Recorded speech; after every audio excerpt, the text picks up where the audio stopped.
Thanks for listening to our lessons from our daily Bible reading. Lesson today is any last words? Any last words? Kind of a scary phrase, isn't it? It's usually associated with the end of one's life. And that's the way the words were used in 2 Samuel 23 in our reading yesterday.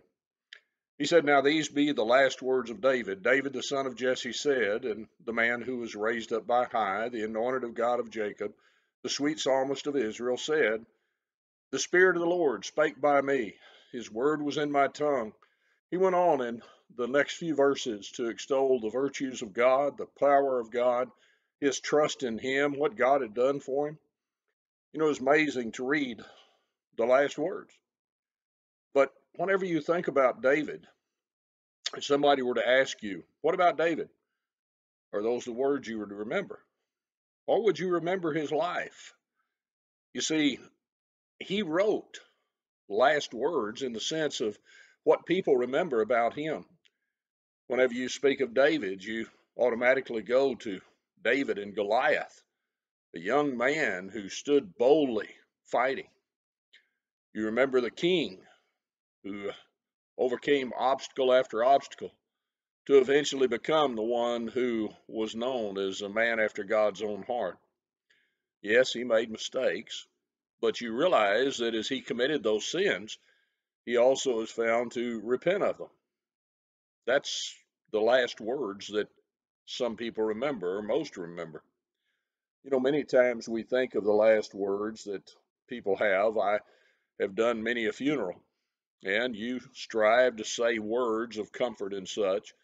But the reality is, those people there, as we sit and we mourn the loss of one, the last words, so to speak, are the life we remember that one living. You know, you look, and every one of us, as we go through life, we set forth something for others to remember. It ought to be, Matthew 5:16, the light that shines for God. They ought to remember us as one who serves for God. I pray that's so.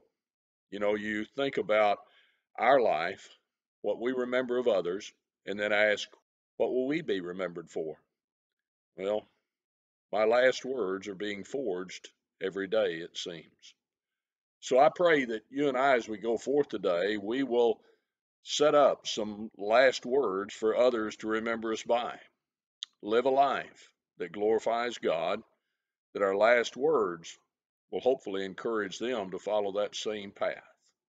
Thank you for listening, and you have a great day. Thank you again for joining us in this Bible study. We remind you, if you'd like to follow along in our daily Bible reading, the link below in the description of this video will give you the PDF so you can read right along with us. If you have any other questions or if you'd like information on a Bible study, contact us with the information provided on the screen before you.